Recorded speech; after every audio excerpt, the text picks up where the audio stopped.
사무엘하 6장 1절에서 12절까지를 저와 여러분이 함께 교독하도록 하겠습니다. 다윗은 다시 이스라엘에서 뽑힌 사람 3만 명을 모았습니다. 다윗은 일어나 이 모든 사람들을 데리고 발레 유다로 가서 하나님의 궤를 가져오려고 했습니다. 그 궤는 그룹들 사이에 계시는 만군의 여호와 이름으로 불리는 궤였습니다. 그들은 산 위에 있는 아비나답의 집에서 하나님의 궤를 새 수레에 옮겨 실었는데 그때 아비나답의 아들인 우사와 아효가 그 새 수레를 몰았습니다. 그들이 산 위에 있는 아비나답의 집에서 하나님의 궤를 가지고 나왔고 아효가 궤 앞에서 걸어갔습니다. 다윗과 이스라엘의 온 집안은 여호와 앞에서 잣나무로 만든 여러 가지 악기와 수금과 비파와 소고와 꽹과리와 심벌지를 연주했습니다. 그들의 나곤의 나상마당에 이르렀을 때 소들이 날뛰자 우사가 손을 뻗어 하나님의 궤를 붙들었습니다. 우사의 잘못된 행동 때문에 여호와께서 그에게 불같이 진노해 그를 치시니 그가 거기 하나님의 궤 곁에서 죽었습니다. 그때 다윗은 여호와께서 우사를 치신 것 때문에 화가 나서 그곳을 베레스 우사라고 불러 오늘날까지 그렇게 불리고 있습니다. 다윗은 그날 여호와를 두려워해 말했습니다. 내가 어떻게 여호와의 궤를 모셔올 수 있겠는가? 그는 여호와의 궤를 자기가 있는 다윗 성으로 모셔오려 하지 않았습니다. 그것을 가드 사람 오벳에돔의 집으로 모셔드리게 했습니다. 여호와의 궤는 석 달 동안 가드 사람 오벳에돔의 집에 머물러 있었는데 그동안 여호와께서 오벳에돔과 그의 온 집안에 복을 주셨습니다. 함께 읽겠습니다. 그때 다윗 왕은 여호와께서 하나님의 궤로 인해 오벳에돔의 집안과 그가 가진 모든 것에 복을 주셨다 하는 말을 듣게 됐습니다. 그러자 다윗이 기뻐하면서 내려가 오벳에돔의 집에서 하나님의 궤를 모셔다가 다윗성에 두었습니다. 아멘. 이상주 목사님께서는 담임 목사님과 함께 지금 미국과 캐나다에 출장 가 계십니다. 그곳에서 말씀 사역을 하고 계시는데 강건하게 성령 충만하게 잘 섬길 수 있도록 기도해 주시면 좋겠고요. 이번 주 다가오는 화요일 날 한국에 오게 되십니다. 기도로 계속 도와주시면 감사하겠고요. 오늘 말씀은 제4유 공동체를 담당하고 있는 대학 청년부의 불의 사자 김승수 목사님께서 오셔서 말씀을 전해 주실 텐데 큰 박수로 한번 환영해 주시기 바랍니다.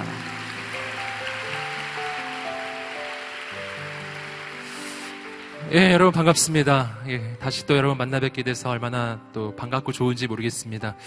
여호사에 올 때마다 그 열정에 늘 감동하곤 합니다. 오늘 여러분 우리가 함께 예배드릴 때 하나님께서 크고 놀라운 일을 이루실 줄 믿습니다.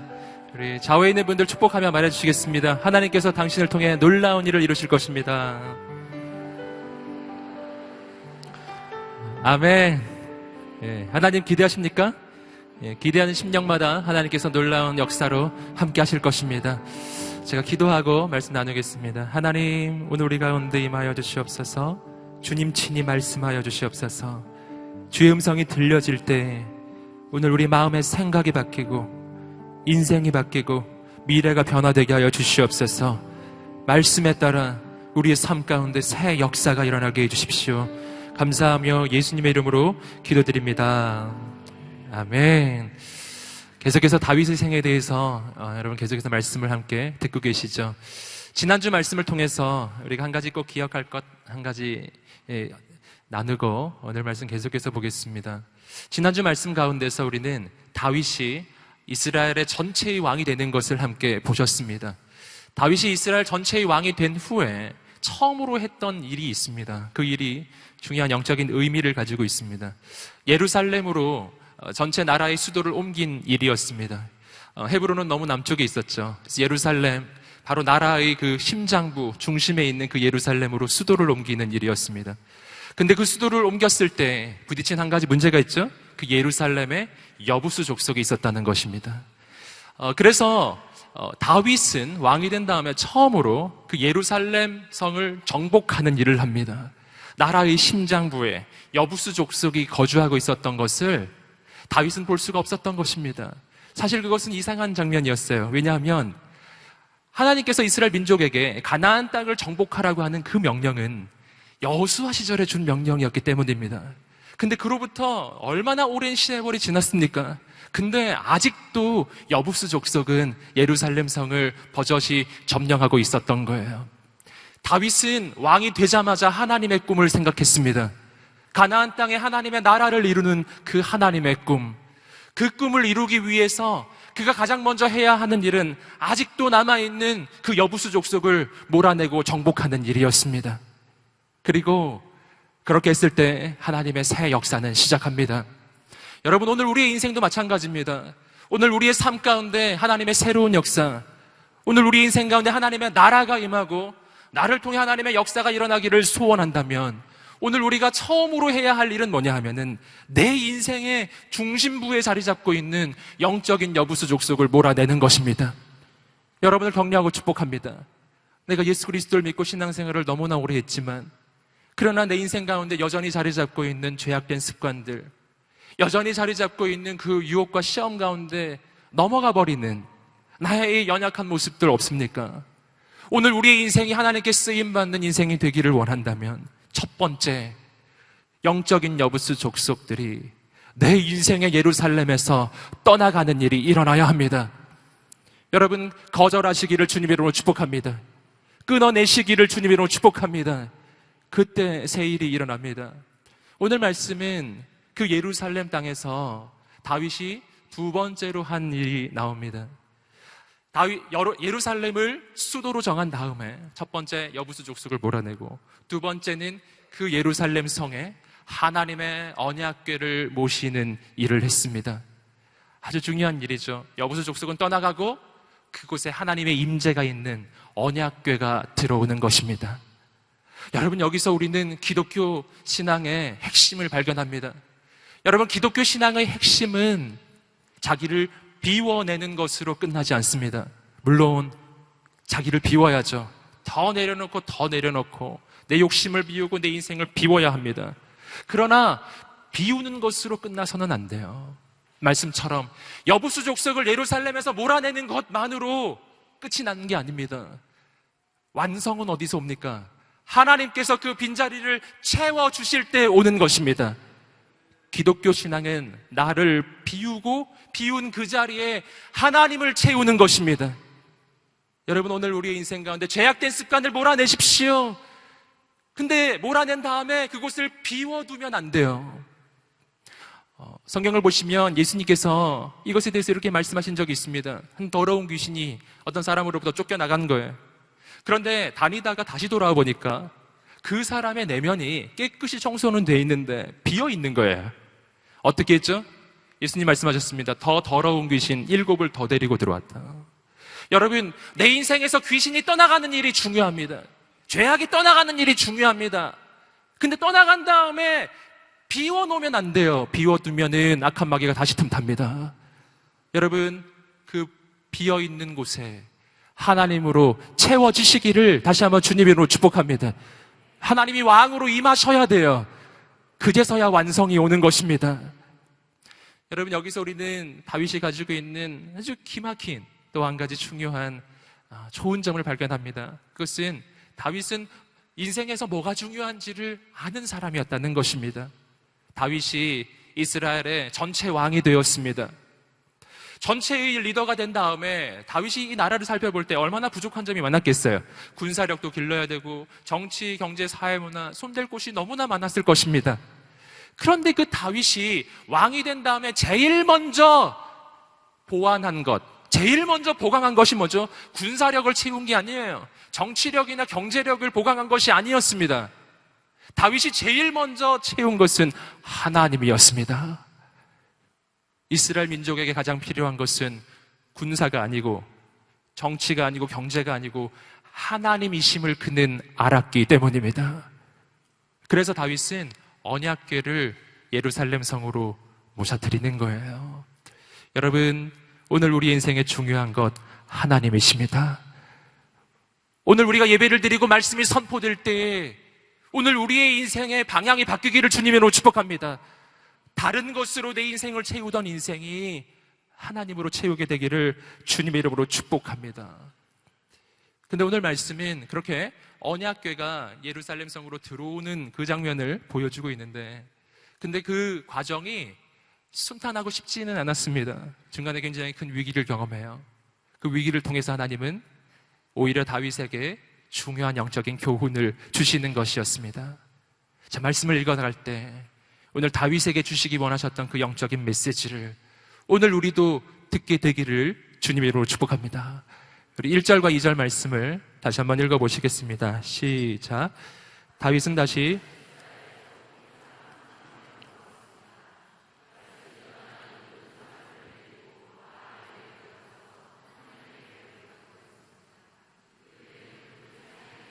만군의 여호와의 이름으로 불리는 궤였습니다. 자, 다윗은 예루살렘에 이 언약궤를 모셔드립니다. 이 언약궤는 이때 어디에 있었느냐면 오늘 말씀을 보시면 바알레 유다라고 하는 곳에 있었습니다. 바알레 유다는 이 성경에 같은 사건을 다루는 다른 성경을 보시면요, 기럇 여아림이라고 하는 지명으로 나옵니다. 같은 지역이에요. 기럇 여아림, 바알레 유다, 똑같은 곳을 이야기하는 것입니다. 그렇다면 하나님의 언약궤는 왜 기럇 여아림이라고 하는 그 이름도 알 수 없는 그 산골 총구석에 지금 가 있는가 하는 의문이 있습니다.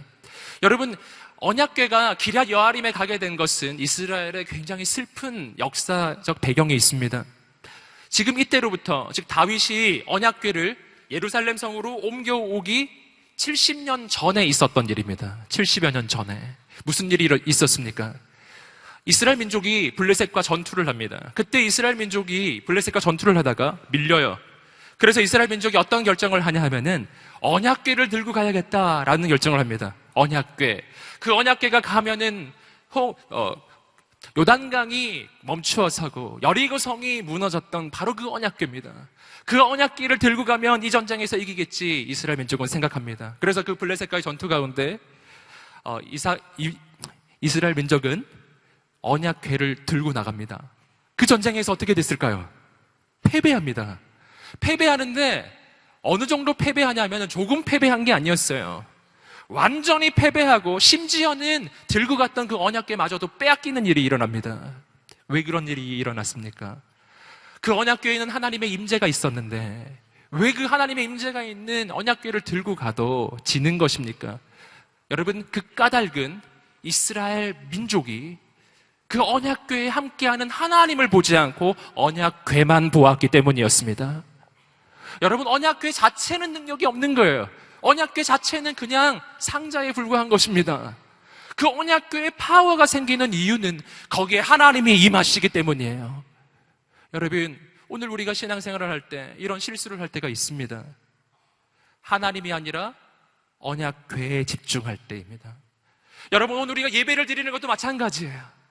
여러분, 예배를 드리는 이 자리에 와서 앉아있는 것만으로는 충분하지 않아요. 어떤 사람은 여기 와 있는 것만으로 나는 종교적인 의무를 다했고 난 이것만으로 충분해 라고 생각하는지 몰라요. 그것은 마치 이스라엘 민족이 언약궤만 있으면 돼 라고 생각하는 것과 마찬가지입니다. 언약궤만 있으면 되는 게 아니에요. 하나님이 있어야 하는 것입니다. 예배만 참석하는 것으로 되느냐? 그게 아니죠. 하나님을 만나게 되시기를 주님의 이름으로 축복합니다. 여러분, 내가 봉사하고 헌신하고 여러 가지 교회에서 활동을 하는 거 중요합니다. 그러나 내가 그 활동만 하면 내 신앙은 보장된다고 생각한다면 그것도 잘못된 생각입니다. 오늘 우리가 무엇을 하든지 어떤 일을 하든지 그 가운데서 하나님을 위하여 하시고 그 가운데서 하나님을 만나는 인생이 되시기를 주님의 이름으로 축복합니다. 이스라엘 민족은 그렇지 못했던 거예요. 그래서 있던 언약궤도 뺏깁니다. 블레셋은 그 언약궤를 가져갑니다. 그러나 그 언약궤는 보통 언약궤가 아니죠. 하나님의 임재가 있었죠. 그 언약궤가 블레셋 땅에 들어가면서부터 거기 재앙이 시작돼요. 사람들이 막 죽어나가기 시작합니다. 이방의 신상은 막 무너지기 시작해요. 블레셋 사람들이 이거 잘못 들고 왔구나 깨닫습니다. 그리고 어떻게 하냐면은 벳세메스라고 하는 곳으로 그 언약궤를 수레에 실어서 보냅니다. 이스라엘 민족은 벳세메스에서 그 언약궤를 다시 받아요. 근데 거기서 이스라엘 민족은 또 실수합니다. 그 언약궤를 정말 경외함을 가지고 다루어야 하는데 그렇게 하지 않아요. 또 사람들은 그냥 함부로 다뤄요. 함부로 들여다보고 그러다가 거기서 또 많은 사람이 죽게 됩니다. 사람들은 이 언약궤를 감당할 수가 없어서 산골 기럇 여아림이라고 하는 곳에 아비나답이라고 하는 사람의 집으로 보내버립니다. 그리고 나서 몇 년이 흘렀다고요? 70년이 흐른 것입니다. 그 70년의 세월이 흐르는 동안 사울의 40년 통치 기간도 지나갔습니다. 참 놀라운 것은 사울이 그 40년 동안 언약궤를 한 번도 찾지 않았다는 것입니다. 사울은 언약궤가 싫은 거죠. 언약궤가 오는 걸 싫어해요. 사울은 하나님이 자기의 인생에 개입하는 걸 싫어합니다. 자기가 왕되기를 원하기 때문이에요. 여러분, 그로부터 70여 년이 지난 이때 다윗이 그 언약궤를 기억한 것입니다. 그리고 그 언약궤를 다시 예루살렘 성으로 모셔올 생각을 합니다. 다윗은 이 언약궤가 무엇인지를 알았기 때문이에요. 함께 우리 그 언약궤에 대한 성경의 메시지를 보겠습니다. 출애굽기 25장 22절에서 우리는 성경이 말하는 이 언약궤의 의미가 무엇인지를 봅니다. 함께 읽어보겠습니다. 시작. 거기에서 내가 너와 만날 것이요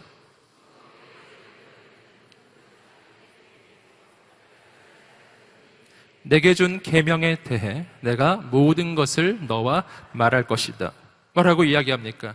여러분, 이 언약궤에 대해서 하나님이 말씀해 주신 것은 바로 그 언약궤에서 나는 너를 만나줄 것이고 바로 그 언약궤 위에서 나는 너에게 하나님의 메시지를 들려줄 것이다. 여러분, 하나님을 만나고 하나님의 음성을 듣는 자리, 바로 그 언약궤였습니다. 다윗은 그것을 알았어요. 그래서 그 언약궤를 그토록 예루살렘에 모시기를 원했던 것입니다. 여러분, 오늘 우리는 다윗의 열정을 봅니다. 하나님을 향한 간절한 열정이에요. 그 하나님을 향한 열정이 오늘 우리에게도 회복되기를 주님의 이름으로 축복합니다. 여러분, 하나님께서 다윗이 그렇게 언약궤를 간절히 원했던 것, 이 모습은요 또한 이 사람하고 대조가 되는데 좀 전에 말씀드렸던 사울 왕입니다. 계속해서 역대상 13장 3절 말씀을 한번 우리 자막을 통해서 읽어보시겠습니다. 시작. 그런 후에 하나님의 궤를 가져오죠.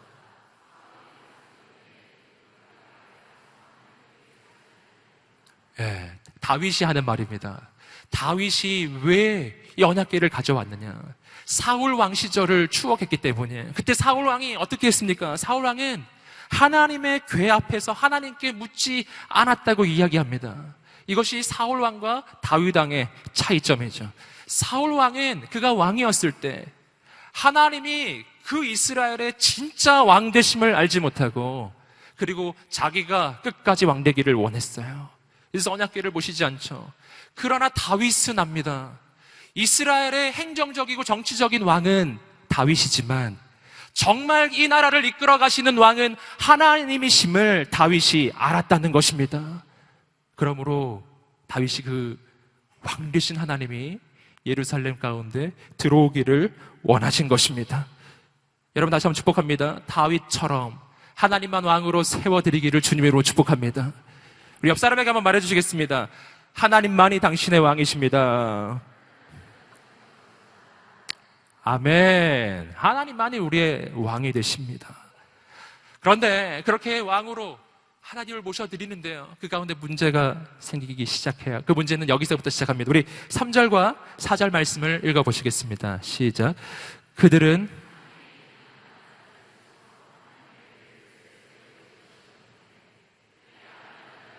우사와 아요가 그 새 수레를 몰았습니다.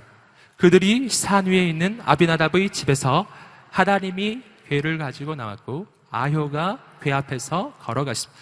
3절 4절의 말씀을 보시면은 그 언약궤를 이제 기럇 여아림에서 가지고 나오는 장면입니다. 근데 이 장면은 이렇게 시작되죠. 우리가 읽으셨던 것처럼 그곳에 아비나답이라는 사람의 집에 그 언약궤가 보관되어 있었잖아요. 그래서 아비나답의 아들들인 우사와 아효가 그 언약궤를 가지고 나오는데 어떻게 가지고 나옵니까? 수레에다가 싣고 그리고 그 수레의 앞뒤에 우사와 아효가 서서 그 수레를 몰고 나옵니다. 여러분, 오늘 성경에서 보시면 그들이 사실은 최선을 다해서 준비했던 것을 알 수 있어요. 수레를 쓰는데 어떤 수레를 썼습니까? 새 수레라고 성경은 이야기하고 있습니다. 지금까지 쓰던 수레가 아니에요. 새로운 수레. 이 일만을 위해서 수레 하나를 새로 준비한 것입니다. 최선을 다해서 준비한 것처럼 보이죠? 그리고 그 언약 궤를 싣고 나오는데 수레 쓰는 거 얼마나 당연해 보여요. 그런데 인간이 보기에 너무나 당연한 선택이 하나님 보시기에는 당연하지 않을 수도 있다는 것이었습니다. 인간이 보기에 너무나 좋은 선택처럼 보였는데 하나님 보시기에는 너무나 나쁜 선택이 있는 거예요. 여러분, 오늘 우리의 인생의 기준이 어디 있습니까? 내가 보기에 좋은 선택이 아니라 하나님 보시기에 좋은 선택하시기를 주님의 이름으로 축복합니다. 오늘 말씀에서 근데 그들이 그렇게 하지 않았어요. 이들이 하나님의 뜻으로부터 벗어났다는 것은 우리가 말씀을 통해서 좀 확인할 수 있습니다. 이 민수기 4장 15절 말씀입니다. 민수기 4장 15절에서 성경은 어떻게 이 하나님의 언약궤를 실어 날라야 되는, 어떻게 이동시켜야 되는지 그 방법을 보여줍니다. 함께 읽어보겠습니다. 시작. 진이 이동할 때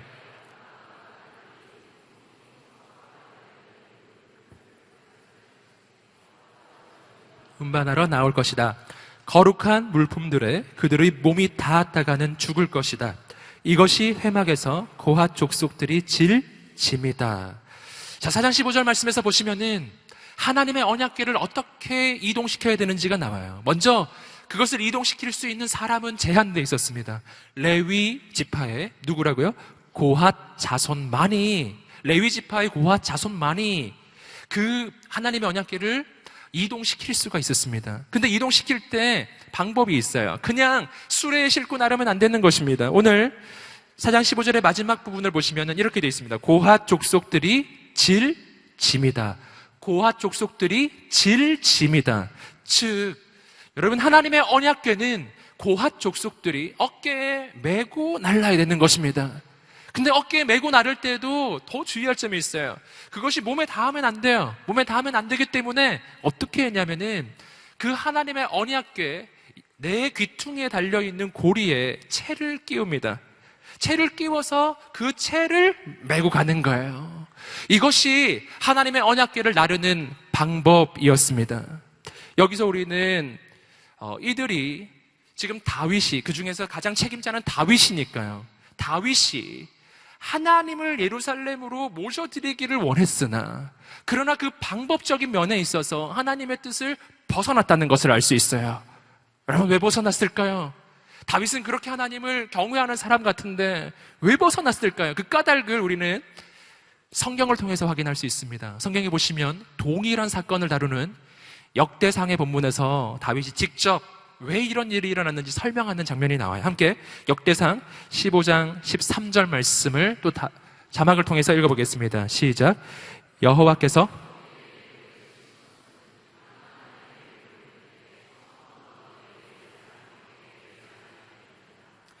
우리가 하나님의 궤를 어떻게 옮겨야 할지 여호와께 그 방법을 먼저 물어보지 않았기 때문이다.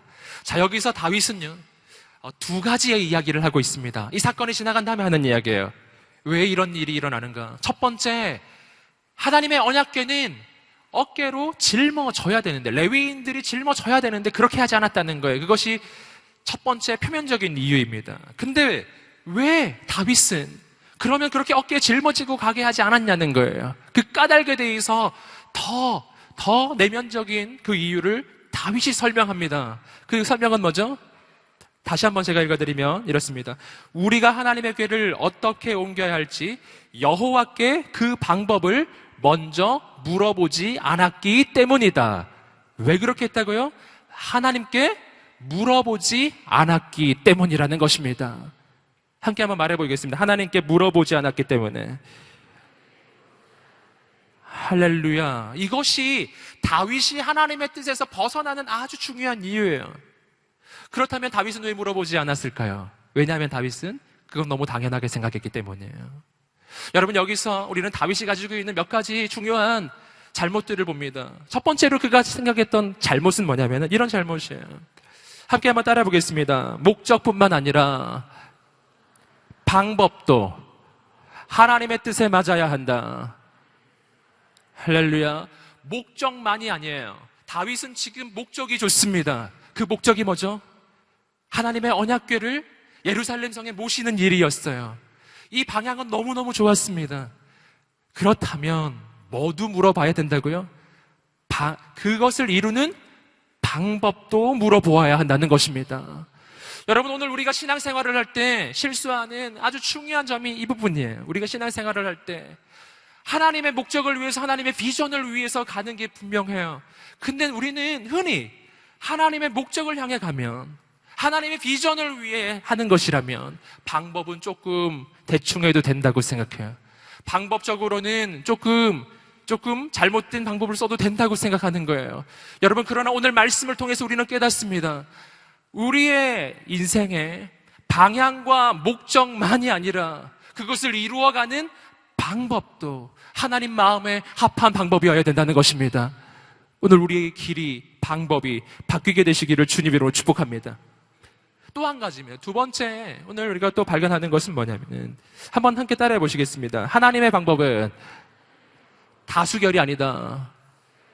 이게 무슨 말이냐면은, 여러분, 다윗이 지금 선택하고 있는 수레로 언약궤를 옮기는 이 방법은요, 다윗이 생각해낸 독창적인 방법이 아니에요. 이 방법은 성경에서 전에도 한번 나왔던 방법입니다. 무슨 방법이냐면은, 처음에 제가 설명해 드렸던 대로 블레셋 땅에서 언약궤가 문제가 생겼을 때 블레셋 사람들이 그 언약궤를 이스라엘 땅으로 보내는 방법, 그것이 수레에 실어 보내는 방법이었어요.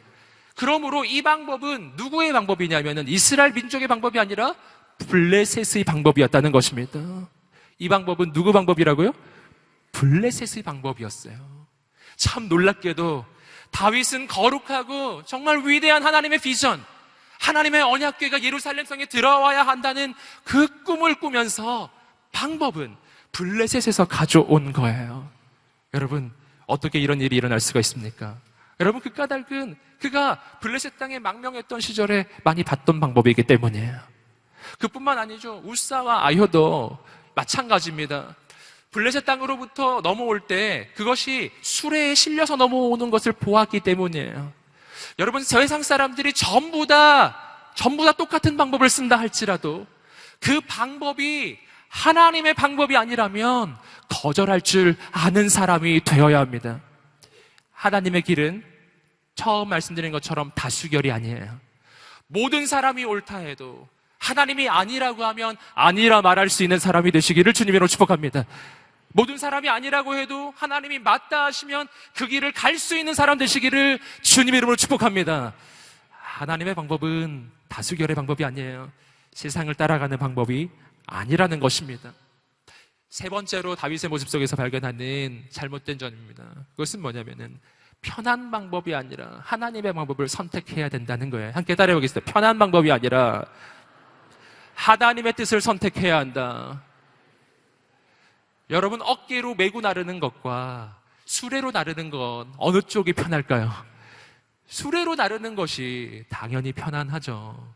그것이 훨씬 쉬울 거예요. 그러나 여러분, 아무리 편해도 하나님이 제시한 방법이 아니라면 그 길 거절할 줄 아시기를 주님의 이름으로 축복합니다. 우리 인생의 좋은 길은 더 편한 길이 아니라 하나님이 주시는 길임을 믿습니다. 우리 인생의 가장 좋은 길은 더 쉬운 길이 아니에요. 하나님께서 주시는 길입니다.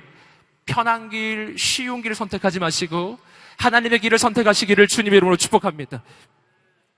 다윗의 모습 속에서 발견하는 중요한 교훈들입니다. 근데 이 모든 것을 합쳐서 딱 한마디로 요약할 수가 있어요. 다윗은 왜 이렇게 했는가? 하나님을 향한 경외함을 잃어버린 거예요. 함께 따라해 보겠습니다. 하나님을 향한 경외함을 잃어버렸다. 네, 하나님을 향한 경외함을 잃어버린 거예요. 하나님을 그리워하기는 했습니다. 하나님이 자기의 인생의 왕이 되기를 원하기는 했어요. 그러나 그 하나님 앞에서 마땅한 경외함은 잃어버린 거예요. 하나님 앞에서 그냥 그 언약궤를 나르는 방법은 대충 해도 될 거라고 생각이 들기 시작하는 것입니다. 여러분, 왜 그런 것입니까? 경외함을 잃어버리는 가장 중요한 이유는 익숙함이에요. 익숙함. 하나님에 대해서 점점 익숙해지는 거예요. 하나님의 역사를 굉장히 과거에 많이 경험했는데 친밀해지고 친밀해지다 못해 이제는 익숙해져 버린 거예요. 그리고 이제는 하나님께 함부로 대하기 시작하는 거예요. 하나님 은혜의 하나님, 이 정도는 눈 감아 주시겠지. 이거는 뭐하고 비슷하냐면 마치 그 두 사람이 교제를 하다가 너무 오래돼가지고 권태기에 진입한 거예요. 여러분 격려하고 축복합니다. 벗어나시기를 주님으로 축복합니다. 여러분 권태기에 들어가서 이제는 함부로 대하기 시작하는 거예요. 처음에는 대하면 너무 떨렸는데 이제는 아무렇게나 막 대하기 시작합니다. 마치 오래된 부부처럼 그래요. 여러분 그러나 오늘 하나님과의 관계 속에서는 그러지 않게 되기를 주님으로 축복합니다. 여러분 하나님과의 관계 속에서는 권태기는 없는 거예요. 하나님과의 관계 속에서는 날이 가면 갈수록 해가 가면 갈수록 점점 더 그 관계가 새로워지시기를 주님의 이름으로 축복합니다. 오늘보다 내일이 새롭고 내일보다 모레가 더 새로운 거예요. 점점 더 좋아지는 것입니다. 그렇게 되시기를 축복합니다. 여러분 이것은 우사와 아효도 마찬가지였어요. 여러분 우사와 아효도 그냥 그 언약궤를 싣고 나오거든요. 왜 그렇게 합니까? 우사와 아효는 그 언약궤에 더 익숙해요. 그 아비나답의 집에 70년 동안 있었거든요. 늘 보던 것이기 때문에. 여러분 늘 보던 것, 늘 옆에 있다고 해서 아무렇게나 대해도 된다는 것은 아닙니다. 여러분 하나님은 언제나 우리 옆에 계시고 하나님은 언제나 우리와 동행하시고 우리에게 은혜 베풀어 주시는 분이시지만 그러나 오늘 우리가 기억해야 할 것은 그 하나님은 온 우주 만물을 창조하신 창조주 하나님이시라는 것입니다. 그 하나님 앞에 무릎을 꿇으시기를 주님의 이름으로 축복합니다. 익숙함에서 벗어나야 된다는 거예요. 여기서 또 한 가지 중요한 문제를 우리가 볼 수 있습니다. 그것은 다윗만의 문제가 아니라 시대의 문제이기도 했어요. 여러분 이 장면은 굉장히 이상한데 여러분 우사와 아효는 첫 번째로 유다 지파가 아니었어요. 하나님의 언약궤를 옮기는 일이었다면 사실은요 여기에는 우사와 아효가 아니라 그 나라의 제사장들과 레위인들이 아주 벌떼처럼 달려들어서 이 모든 일을 했어야만 했을 것입니다. 근데 참 신기하게 레위인이나 제사장은 이 자리에 하나도 보이지 않습니다. 우사와 아효가 그 자리에 서 있어요. 유다 지파인 그 두 사람이 수레에 그것도 싣고 나오고요. 참 신기하게도 그 뒤를 다윗 왕과 모든 사람이 따라가고 있어요.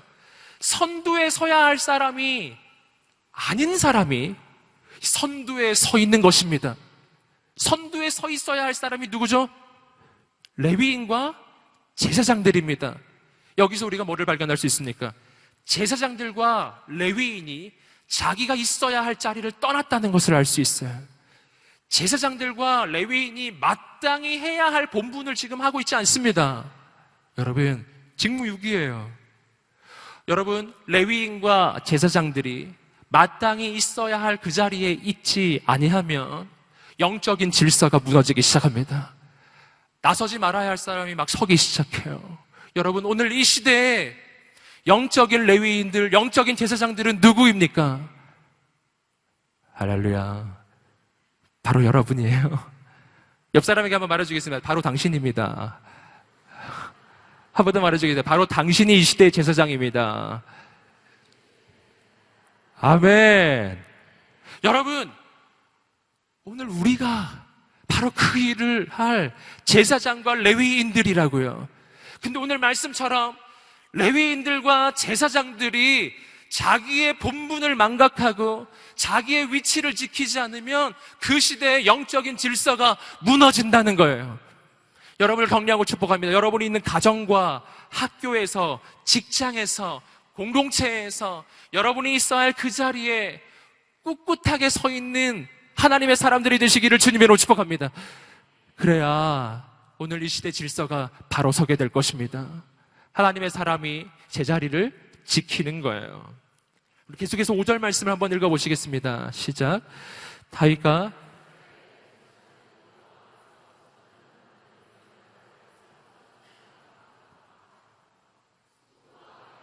신문. 아멘. 자, 5절 말씀 정말 좋은 장면이죠. 앞에 언약궤가 가고 있습니다. 그리고 뒤를 따라가는 다윗과 백성들이 연주를 하고 있는 거예요. 하나님 앞에 찬양을 드리고 있습니다. 이 장면 자체는 참 좋은데, 근데 이 앞뒤 문맥을 비춰서 이 5절을 보면요, 참 이상한 장면이에요. 왜냐하면은 이렇게 이들이 막 찬양을 하는데 그 찬양을 한 바로 직후에 우사가 죽는 일이 일어나기 때문입니다. 여러분, 이 찬양은 찬양을 하고 있기는 했지만 그러나 이 찬양에는 능력이 없었던 거예요. 여러분, 왜 그랬을까요? 왜 이 찬양이 이루어진 다음에 놀라운 하나님의 기적이 일어나야 하는데 우사가 죽는 사건이 일어납니까? 그 까닭은 다윗이 그리고 이스라엘 백성들이 하나님의 뜻에 온전한 순종함이 없었기 때문이에요. 여러분, 오늘 우리의 찬양이 파워가 생기려면 뭐가 있어야 되는가? 오늘 우리의 예배가 파워가 생기려면 뭐가 있어야 되는가? 오늘 우리의 삶의 뒷받침이 있어야 합니다. 여러분, 오늘 우리의 삶에 하나님을 향한 경외함이 있으시기를 주님으로 축복합니다. 입으로는 찬양을 하는데 삶으로는 아닌 거예요. 다른 선택을 계속해서 하고 있어요. 근데 입으로는 또 찬양을 해요. 이 찬양에는 파워가 없는 거예요.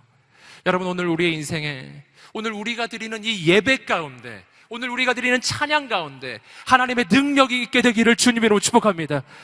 그러려면 뭐가 바뀌어야 된다고요? 예배팀이 바뀌어야 되는 게 아니에요. 나의 삶이 바뀌어야 한다는 것입니다. 새로운 선택이 있으시기를 주님의 이름으로 축복합니다. 계속해서 6절부터 8절까지 말씀입니다. 읽어보시겠습니다. 시작. 그들이 우사가 손을 뻗어 하나님의 궤를 붙들었습니다. 우사의 잘못된 행동 때문에 여호와께서 그에게 불같이 진노해 그를 치시니 그가 거기 하나님의 궤 곁에서 죽었습니다. 그때 다윗은 여호와께서 우사를 치신 것 때문에 화가 나서 그곳을 베레스 우사라고 불러 오늘날까지 그렇게 불리고 있습니다. 그 다음에 사건이 일어난 거예요. 여러분, 소들이 그 궤를 실은 수레를 끌고 갑니다. 나고노의 타작마당에 이르러서 길이 좀 거칠었던 것 같아요. 그래서 소들이 막 날뛰기 시작합니다. 소들이 날뛰고 수레는 덜컹거리기 시작해요. 그리고 언약궤가 막 떨어질 지경입니다. 그때 우사가 그것을 보고서 어떻게 했죠? 그 언약궤를 붙잡았어요. 어떤 의도로 붙잡은 것이죠? 좋은 의도로 붙잡았죠. 좋은 의도. 그 언약궤가 떨어질까봐 붙잡아 준 거예요. 여러분, 그런데 오늘 말씀은 뭐라고 이야기하냐면은 인간적으로 보기에 너무나 좋고 너무나 선해 보이는 그 선택을 하나님께서는 나쁘다고 말씀하신 것입니다. 여러분, 대체 뭐가 나쁜 것일까요? 우사는 대체 뭐를 잘못한 것일까요? 여러분, 우사가 뭐를 잘못했는가? 우리가 아까 보셨던 그 말씀에서 다시 한번 확인해 보겠습니다. 민수기 4장 15절 말씀 다시 한번 읽어보시겠습니다. 시작. 진이 이동할 때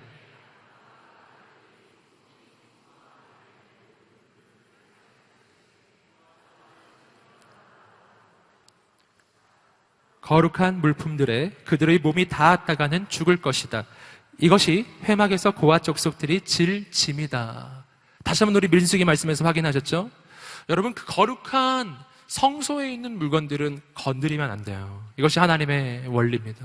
근데 지금 이 우사가 그 말씀을 어기고 있죠? 이것이 첫 번째 이유입니다.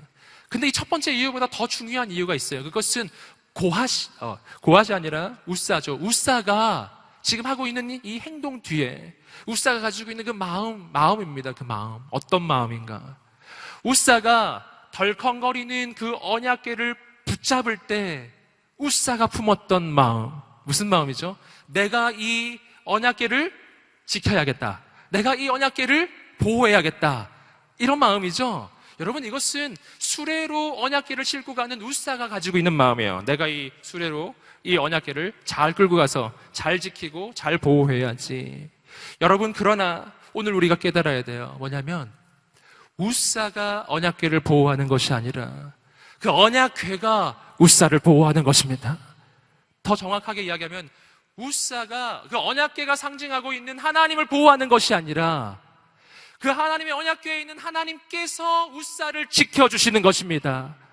우사가 생각을 잘못한 거예요. 주객이 전도된 신앙생활입니다. 이것이 수레에 언약궤를 싣고 가는 사람의 마음이에요. 수레에 언약궤를 싣고 가는 것과 어깨에 언약궤를 메고 가는 것 사이의 차이점이죠. 여러분 오늘 격려하고 축복합니다. 수레의 언약궤를 싣고 가는 신앙, 내가 중심이 된 신앙생활이 아니라 어깨에 언약궤를 메고 가는 신앙, 하나님이 중심이 되는 신앙, 오늘 우리의 신앙이 회복되시기를 주님의 이름으로 축복합니다.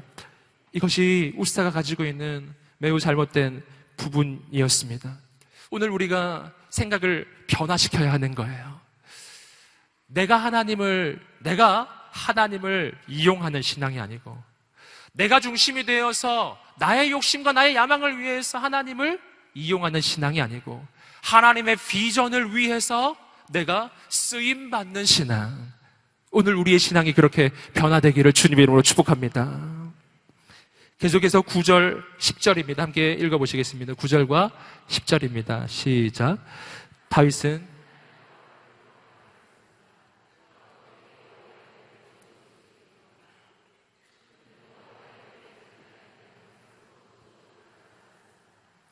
그것을 가드 사람 오벳 에돔의 집으로 모셔드리게 했습니다. 자, 9절과 10절 말씀에서는요, 이 사건을 경험한 다윗의 반응이 나옵니다. 다윗이 이렇게 이야기하죠. 내가 어떻게 여호와의 궤를 모셔올 수 있겠는가? 나는 이 여호와의 궤를 모셔올 수가 없다는 거죠. 그리고 모든 것을 중지합니다. 여러분, 이것은 왕으로서 내리기 굉장히 어려운 결정이었습니다. 왜냐하면 다윗은 지금 왕이 된 지가 얼마 되지 않았기 때문이에요. 모든 백성들은 다윗을 지켜보고 있었을 것입니다. 다윗이 이제 왕이 됐는데 무엇을 어떻게 하는지를 보고 있었을 거예요. 백성들은 다윗을 기대합니다. 근데 다윗이 처음으로 진행한 그 프로젝트에서 포기를 해버린 거예요. 여러분, 이건 참 어려운 거예요. 사람들에게 실망을 주는 것이기 때문입니다. 여러분, 좀 빗대어서 생각해보면 사울의 경우는 이런 상황이 발생했을 때 어떻게 했냐면은 하나님의 뜻이 아니라 백성의 뜻을 따랐어요. 사울 같은 경우는 사람들이 보는 시선이 무서워서 자기가 마음대로 기다리지 않고 번제를 드리기도 하고요. 그리고 또 사람들의 시선이 무서워서 하나님은 아말렉을 완전히 진멸하라고 했는데 좋은 가축들과 아가강을 살려두기도 했습니다. 뭐 때문에? 백성들의 눈이 무서워서 그렇게 했어요. 다윗도 마찬가지였을 거예요. 백성들이 보고 있는 눈이 너무나 많았는데, 근데 다윗은 사람들의 눈에 좋은 선택, 계속 그 프로젝트를 진행하는 것이 아니고 하나님께서 멈추라고 할 때 모든 것을 멈출 수 있는 하나님의 사람이었어요. 모든 정치적인 그 모든 위험을 감수하고 그는 모든 것을 중단합니다. 하나님의 사람이에요. 하나님의 사람은 언제나 사람 앞에 서지 않고 하나님 앞에 서는 사람입니다. 하나님께서는 이 사건을 통해서 다윗을 다시 세우고 계신 것입니다. 다시 세우고 계신 거예요. 오늘 우리 인생도 그렇게 하나님이 서라 하시면 서는 인생, 하나님이 가라 하시면 가고, 하나님이 멈추라 하시면 무슨 일이 있어도 멈출 줄 아는 사람 되시기를 주님의 이름으로 축복합니다. 할렐루야. 그럴 때 하나님께서 놀라운 일을 이루실 것입니다. 그때 하나님께서는 다윗에게 3개월의 시간을 주셨어요. 오늘 그 다음에 이어서 보시겠지만 3개월 동안 이 언약궤는 오벳 에돔이라고 하는 사람의 집에 가 있게 됩니다. 처음으로 계획하려고 했던 그 일이 잘 되지 않고 3개월의 시간이 지나갑니다. 그 시간 동안 하나님은 뭐를 하신 거죠? 하나님은 다윗을 훈련하고 세워 가시는 것입니다. 하나님은 다윗에게 하나님의 뜻과 교훈을 가르쳐 주시는 거예요. 역대상의 말씀을 보시면은 다윗이 깨달은 내용들이 나옵니다. 함께 역대상 15장 2절 말씀 자막으로 읽어보시겠습니다. 시작. 다윗이 말했습니다. 레위 사람 외에는 어느 누구도 하나님의 궤를 맬 수 없다. 여호와께서 그들을 선택해 여호와의 궤를 메고 영원히 그분을 섬기도록 하셨기 때문이다. 아멘. 이것이 그 3개월의 시간, 모든 것이 중단되고 3개월 동안 다윗이 하나님 앞에서 기도하면서 말씀을 묵상하면서 다시 깨달은 거예요. 그렇구나. 하나님의 말씀대로 선택하는 것이 중요하구나. 하나님 앞에서의 온전한 경외함을 회복하고 있었던 것입니다. 여러분, 우리는 이 말씀 속에서 다윗을 향한 하나님의 기준이 굉장히 높다는 것을 발견할 수 있습니다. 사실은요, 다윗이 언약궤를 모셔오려고 했던 이 선택. 이 선택은 사울 왕은 생각도 하지 않았던 선택이에요. 다윗 왕만이 생각한 선택입니다. 얼마나 좋은 선택인지 몰라요. 우리 같으면 그 정도만 해도 정말 기뻐하고 즐거워하면서 다윗을 막 칭찬해 줄 것 같은데, 하나님께서는 다윗을 그 정도 수준에 두지 않으시고 더 높은 수준으로 이끌고 계신 것입니다. 왜 그렇습니까? 하나님은 다윗을 통해 이루실 역사가 크기 때문이에요. 영원 무궁토록 망하지 않은 왕조, 다윗 왕조입니다. 다윗 왕조를 지금 세우고자 하시기 때문이에요. 그 다윗 왕조의 끝에서 바로 예수 그리스도가 오실 것이기 때문이었습니다. 하나님께서는 지금 다윗을 높은 수준으로 올리고 계신 것입니다. 여러분, 높은 수준으로 다윗을 올려주시기 위해서 그의 인생 가운데 생각할 수도 없었던, 생각지도 않았던 어려운 일들이 일어나는 거예요. 자기가 생각했던 것이 막히기도 하는 것입니다. 때로는 사람들한테 수치를 당하기도 하는 거예요.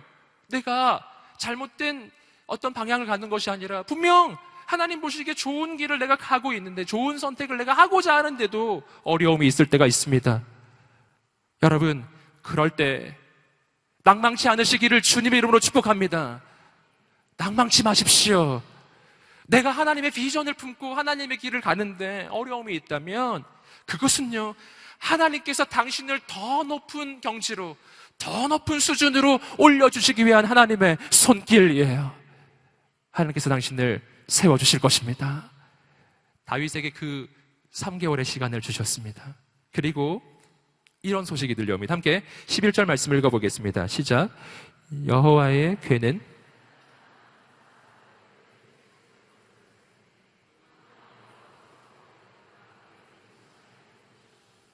아멘. 여호와에게는 석 달 동안 가드 사람 오벳에돔의 집에 머물러 있게 됩니다. 그런데 성경이 말합니다. 여호와께서 그 시간 동안 오벳에돔과 그의 온 집안에 복을 주셨다고 나옵니다. 여러분, 여기서 우리가 좀 주목해서 볼 게 있어요. 오벳에돔은 어떻게 복을 받았죠? 오늘 말씀에서 오벳에돔이 한 게 뭐가 있죠? 한 게 아무것도 없어요. 함께 따라해 보겠습니다. 한 것이 없었다. 한 게 없었어요. 한 게 아무것도 없었습니다. 한 것이 딱 한 가지가 있었습니다. 뭐였죠? 언약궤가 자신의 집에 들어오도록 허락한 거예요. 여러분, 언약궤가 들어오자 그 언약궤 때문에 그 집안이 복을 받기 시작합니다. 여러분, 여기서 우리가 우리 인생에 복 받는 방법을 좀 발견할 수 있습니다. 여러분, 복 받기를 원하십니까? 할렐루야. 네. 여러분 역시 훌륭한 사람들. 오직 하나님만 구하시죠? 예. 할렐루야. 우리 기복신앙 아니에요. 우리 복 받기 위해 믿는 거 아닙니다. 분명합니다. 근데 오늘 말씀을 보니까 복 받는 사람이 있어요. 예. 여러분, 누가 복 받죠? 오벳에돔 뭐 했죠? 하나님의 언약궤를 자기 집에 모셨어요. 그것뿐이었어요. 한 게 없습니다. 여러분, 내가 무엇을 많이 해야 복 받을 줄 생각하지 않으시기를 주님으로 축복합니다. 우리는 흔히 생각하기를 뭐를 많이 해야 복 받을 줄 알아요. 그래서 성공하는 사람들의 7가지 습관, 그래서 막 따라해 보려고. 우리가 깨닫는 것은 내 습관은 다르구나 아는 걸 깨닫지 않습니까? 일 책 덮고 난 이렇게 살다 죽어야겠다. 여러분, 그런데 여러분, 제가 성경적으로 복받는 방법 오늘 말씀을 통해서 축복하며 말씀해 드립니다. 오늘 우리는 7가지 습관을 안 찾아도 돼요. 여러분을 축복합니다. 복을 받기를 원하십니까? 할렐루야. 하나님을 찾으십시오. 복을 받게 될 것입니다. 왜 그렇습니까? 하나님이 복의 근원이시기 때문이에요. 아멘. 아멘. 여러분, 우리는 복 받기 위해 하나님을 따르는 것이 아닙니다. 그러나 하나님을 따라가면 하나님으로부터 복이 흘러옵니다. 하나님은 복의 근원이시기 때문이에요. 그러므로 복을 추구하지 마시고 하나님을 추구하시기를 주님으로 축복합니다. 하나님을 추구하십시오. 여러분, 오벳에돔의 집에 하나님의 복이 임하기 시작해요. 이것은 다윗에게 메시지였어요. 다윗에게 준 메시지 뭐죠? 하나님이 이스라엘을 버린 것이 아니었다는 거였어요. 이것은 하나님이 다윗을 버린 사건이 아니었습니다. 하나님은 여전히 이스라엘과 함께 계시고 하나님은 여전히 다윗과 함께 계셨어요. 왜 우사가 죽는 이 어려운 사건이 일어나죠? 그 사건은 하나님이 다윗을 버리려고 주신 사건이 아니고 다윗을 더 높이 세워주시기 위해서 주신 어려움이었어요. 오늘 우리가 하나님의 관점으로 우리 인생을 잘 보셔야 합니다. 마귀가 주는 것은 다 나를 쓰러뜨리는 것입니다. 그러나 하나님께서 행하시는 일은 전부 다 나를 높이시기 위한 것입니다. 하나님이 행하시는 일은 모두 다 내 인생을 세워주시기 위함입니다. 이것 한 가지를 기억하세요. 함께 따라해 보겠습니다. 하나님이 주시는 것은 다 좋은 것이다. 아멘. 무엇이 좋고 무엇이 나쁜지를 분별하는 법을 제가 알려드립니다. 여러분, 우리는 흔히 내 인생에 다가오는 그 일을 보고 분별해요. 그러면서 하나님 어찌 나에게 이런 일을 주십니까? 어찌 나한테 이런 일을 주십니까? 어찌 내게 이런 실패를 주십니까? 내가 잘하려고 했는데 하나님 너무하세요. 할렐루야. 우리가 이렇게 고백할 때가 있습니다. 여러분, 그러나 우리가 생각을 바꾸셔야 돼요. 하나님이 나에게 주시는 것은 다 좋은 거예요. 역시 아멘이 작아지시는. 하나님이 우리에게 주시는 것은 뭐든지 좋은 것입니다. 내가 보기에 좋은 일은 좋아서 좋은 것이고요. 내가 보기에 나쁜 일이라 할지라도 내 인생이 지금 하나님 안에 있다면 하나님은 그 일을 통해서 내 인생을 더 놀랍게 세워주실 것입니다. 모든 것은 합력해서 선이 될 것이고 현재의 고난은 장차올 영광과 비교할 수 없을 것입니다. 그래서 하나님의 사람은 현재 눈앞에 다가오는 그 일만 보는 사람이 아니고 그 일 속에서 말씀하시는 하나님을 보는 사람입니다. 내 인생에 다가오는 일만 바라보며 절망하지 않으시기를 주님으로 축복합니다. 다윗은 절망하고 주저앉지 않았습니다. 다윗은 그 사건을 통해서 주시는 하나님의 음성을 들은 거예요. 하나님의 메시지, 하나님을 향한 경외함을 회복해라. 너의 목적만이 아니라 방법도 하나님의 마음에 합한 방법을 써라.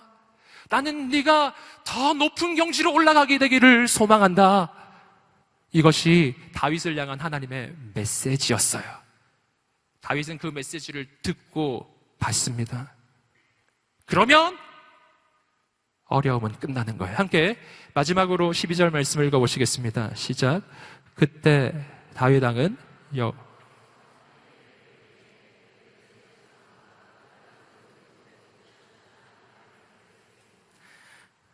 그러자 다윗이 기뻐하면서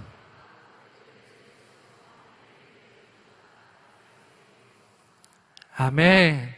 다윗이 기뻐합니다. 오베데돔이 복을 받았다는 소식을 들었거든요. 하나님의 음성을 깨달았어요. 그렇구나. 이 사건은 나를 망하게 하기 위한 사건이 아니라 하나님이 나를 세워주시기 위한 사건이구나. 하나님은 나를 버리지 않으셨구나. 그는 당장 내려가서 이번에는 다릅니다. 이번에는 이전과 전혀 달라요. 이전에는 대충대충 그 언약궤를 끌고 올라왔지만 이번에는 정확하게 하나님의 말씀대로 레위인들을 이끌고 제사장들을 이끌고 고핫 자손을 통해서 언약궤를 메고 옵니다. 그것도 모자라서 이후에 나오는 말씀을 쭉 읽어보시면요, 다윗은 6발자국 갈 때마다 하나님 앞에 제사를 드렸다고 돼 있어요. 6발자국 갈 때마다 하나님 앞에 희생제사를 드리고 6발자국 갈 때마다 희생제사를 드리고, 그리고 다윗은 왕국을 벗어버립니다. 오늘 말씀, 그 이후에 나오는 말씀을 보시면은 베옷을 입고 하나님 앞에서 춤을 추기 시작합니다. 그는 하나님 앞에서 가장 낮은 자가 되기 시작했어요. 여러분, 이것이 바로 하나님께서 이 모든 사건을 통해서 다윗에게 원하시는 모습이었습니다. 하나님의 음성을 들으시기를 주님으로 축복합니다. 다윗은 이제 하나님 앞에서 낮아지고 낮아집니다. 완전히 낮아집니다. 이제 다윗은 하나님 앞에서 함부로 하지 않습니다. 하나님과 멀어졌다는 뜻이 아니에요. 하나님과 너무 친밀하지만, 그러나 나와 이렇게 친밀한 하나님이, 그러나 온 우주를 만드신 창조주 하나님이시라는 것, 이것을 다윗이 알았거든요. 그래서 그분 앞에 진정한 경외함을 가지고 무릎을 꿇기 시작하는 거예요. 그렇게 하자 어떻게 되죠?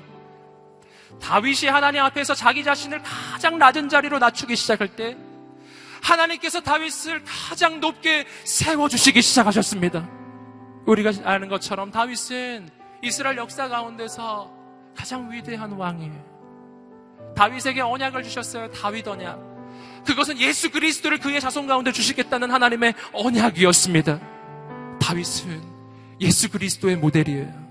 여러분, 하나님은 다윗을 세워주셨습니다.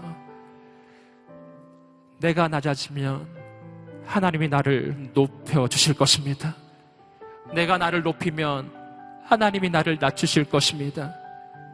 여러분, 오랜 동안 신앙생활을 하며 하나님께 너무 익숙해지지 않았습니까? 너무너무 익숙해서 이제는 그냥 대충 해도 될 것 같은 거예요. 너무 익숙하고, 그리고 하나님은 항상 은혜의 하나님이니까 그냥 은혜 베풀어 주실 테니까 대충 해야지. 혹시 우리의 마음이 그렇지 않습니까? 여러분, 오늘 이 말씀을 통해서 여러분 한 사람 한 사람에게 들려주시는 주의 음성을 들으십시오. 하나님 앞에서의 경외함을 회복하십시오. 더 하나님을 경외하십시오. 이 시간에 그 마음을 가지고 하나님 앞에 기도하며 나가겠습니다. 그 다음에 저 앞에 나갈 때 첫 번째로 먼저 기도할 것은 살아계신 하나님, 오늘 우리 인생에 하나님만이 왕이 되심을 소원합니다. 다른 어떤 것이 왕이 되지 않게 하여 주시옵소서. 다윗이 왕이 되었을 때 예루살렘에 언약궤를 모시는 것이 그에게 가장 소중한 일이었듯이, 오늘 나의 인생에 가장 소중한 일이 하나님이 나의 인생의 왕 되시는 일임을 고백합니다. 아버지, 내 인생의 왕이 되어 주시옵소서. 다른 어떤 세상의 것이 아니라, 세상의 가치가 아니라 오직 하나님만이 왕이 되어 주시옵소서. 오늘 그렇게 고백하는 사람들, 우리 자리에서 한번 일어나셔서 하나님 앞에 그 고백을 드립시다. 아버지, 제가 여기 있습니다. 제 인생을 주께 의탁하오니 하나님, 나의 인생의 왕으로 임하여 주시옵소서. 왕으로 임하여 주시옵소서. 왕으로 임하여 주시옵소서. 왕으로 임재하여 주시옵소서. 우리 그렇게 주 앞에 두 손을 들고 주여 성창해 주시고 기도하겠습니다. 주여, 주여, 주여. 할렐루야. 하나님 아버지, 역사해 주시옵소서. 하나님 임하소서.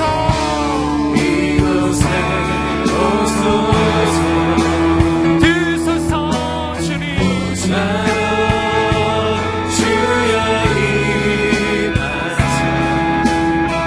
찬양을 받아 주소서. 오시옵소서. 주님을 찬양하리. 예, 주님을 영배하리. 역사하소서. 하나님 왕이신 예수여 찾아가서 다스리소서. 성령님 예수님 왕이여 임하소서. 우리 왕이여 이곳에 오소서. 길이 부어주시옵소서. 은혜를 내려주시옵소서. 주여, 주께 도와주시옵소서. 주님을 찬양하오리.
살아계신 하나님, 오늘 우리 가운데 임하여 주시옵소서. 하나님의 새 일을 이루어 주시옵소서. 내 인생 가운데 하나님 외에 내 인생을 지배하는 모든 어둠의 권세들은 묶임을 놓고 떠나갈지어다. 떠나갈지어다. 주님은 우리의 인생을 통치하시고 다스려 주시옵소서. 행하여 주시옵소서. 아버지여, 오늘 우리는 말씀을 통해서 오늘 우리가 하나님을 아는 것으로 충분하지 않음을 보았습니다. 하나님이 내 인생 안에 오시는 것만으로 충분하지 않음을 보았습니다. 하나님과 나 사이의 관계가 중요합니다.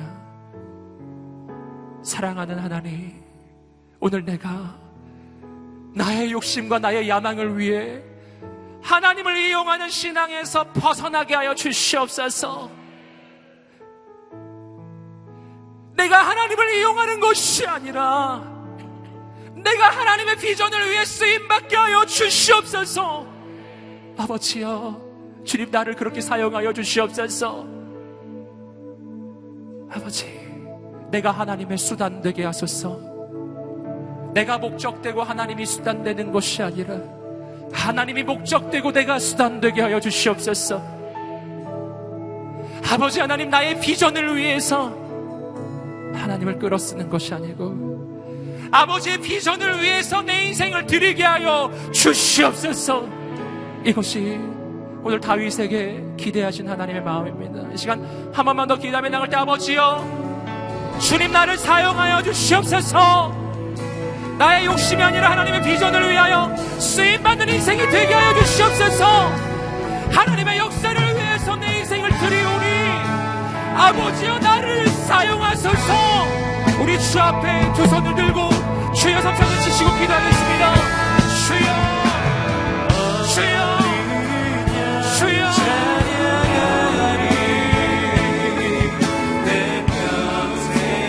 거룩하신 하나님, 도와주시옵소서. 임하여 주시옵시고 역사해 주시옵소서. 도와주시옵소서. 도와주시옵소서. 거룩하신 하나님 아버지, 역사해 주시옵소서. 은혜를 내려 주시옵소서. 길을 이루어 주시옵소서. 도와주시옵소서.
사랑하는 주님, 주님은 완전하시고 선하신 분이신 줄로 믿습니다. 주님, 내 인생 가운데 예기치 않은 사건, 예상치 않았던 일들이 데레스 우사와 같은 사건이 일어날 때마다 주님, 하나님을 오해하지 않게 하시고 선하신 주님을 끝까지 신뢰함으로 내 인생 가운데 복을 주신 하나님을 온전히 경외하게 하여 주시옵소서. 하나님, 주님은 우리 인생 가운데 복을 주시기를 원하시는 분이신 줄로 믿습니다. 모든 것을 협력하여 선을 이루시는 분이신 줄로 믿습니다. 주님, 하나님을 구하며 주의 얼굴을 구하며 내 인생의 모든 영적 여부수를 몰아내고 하나님만이 내 인생의 왕되심을 고백하는 모든 인생들 가운데 복을 허락하여 주시옵소서. 인생 가운데 하나님의 놀라운 기름 부음을 허락하여 주시옵소서.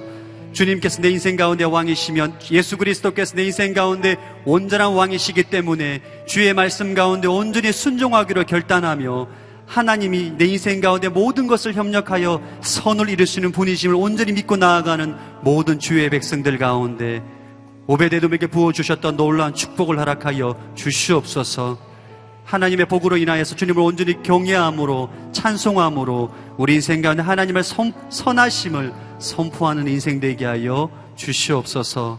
감사드리며 살아계신 예수 그리스도 이름으로 기도합니다. 아멘. 우리 선하신 하나님께 감사 영광의 박수 힘차게 드리겠습니다. 아멘. 예, 오늘은 비전 헌금을 하는 날입니다. 매월 둘째 주에 비전 헌금을 하는데 이번 달에는 CGN-TV 후원 약정을 둘째 주에 했기 때문에 이번 주에 비전 헌금을 하게 됩니다. 이번 주 드리게 되는 비전 헌금은 아버지 학교를 후원하게 되는데요. 함께 영상을 보시고 함께 후원하는 시간을 가지도록 하겠습니다. 저는 한 여성의 남편이며 애들의 아버지입니다. 27년간 난 아버지였습니다. 아이들에게는 먹여주고 입혀주고 학교 보내주고 대학 졸업시키고 결혼시켜주면 아버지의 역할 끝. 돈만 벌어다주면 주어진 아버지의 권위로 큰소리 치면서 가와만사서 으스대며 가족에 군림하며 살 줄 알았습니다. 결혼생활 내내 저 또한 아내와 아이들에게 상처를 주는 아버지였습니다. 저의 아버지께서 보여주신 대로 말입니다.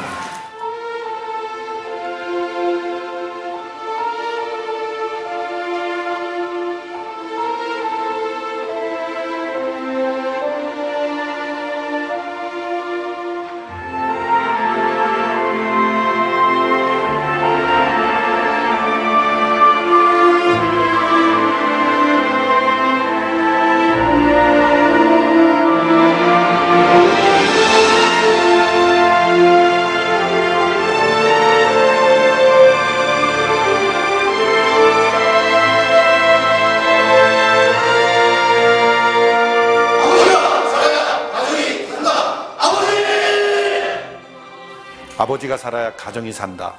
이 표를 붙잡고 수많은 아버지들이 일어났고 또 이 표를 통해 수많은 아버지들이 변화되고 있습니다. 아버지가 변화되지 않으면 가정이 변화되지 않고 가정이 변화되지 않으면 사회와 국가가 변화되지 않습니다.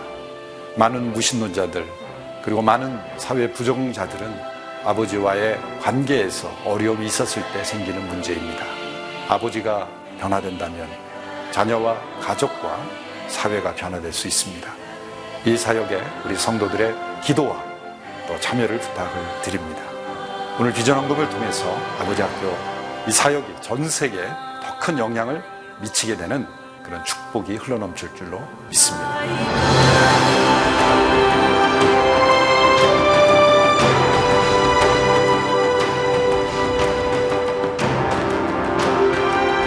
사랑해. 조금만 기다려고 금방 갈게. 아버지 사랑합니다. 주님, 제가 아버지입니다.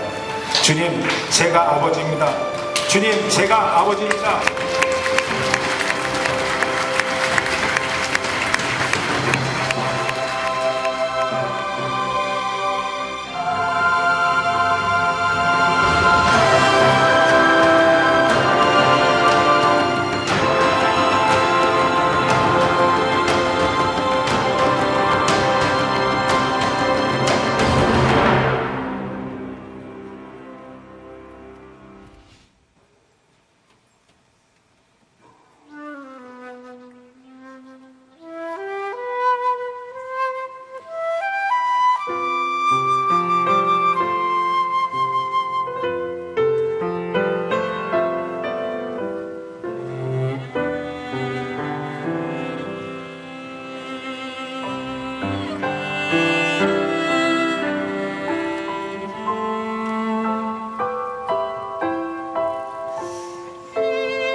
함께 일어나서 한번 기도하겠습니다.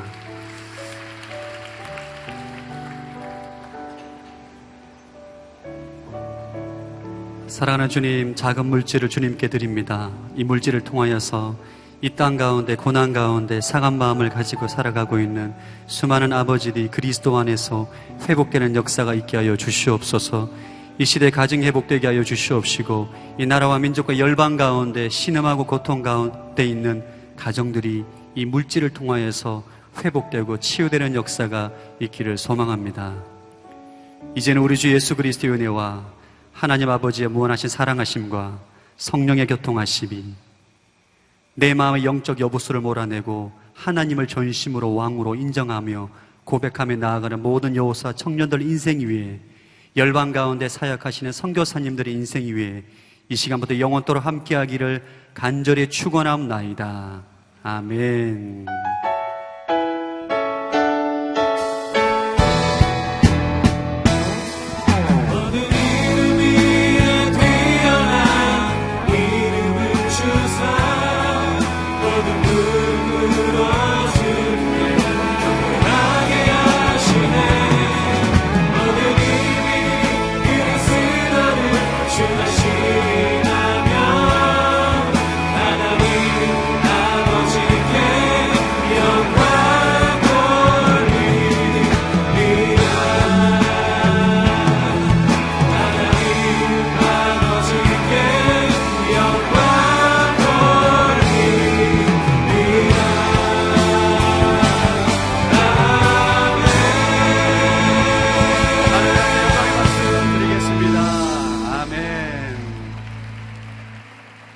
우리 옆 사람이 이렇게 한번 선포하시다. 하나님이 우리의 왕이십니다. 한번 축복하겠습니다.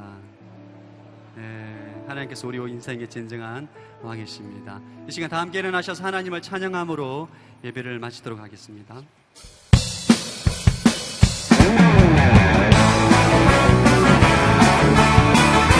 찬양하기 원합니다. 선포하기 원합니다. 우리를 원하신 주님 앞에 주의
주님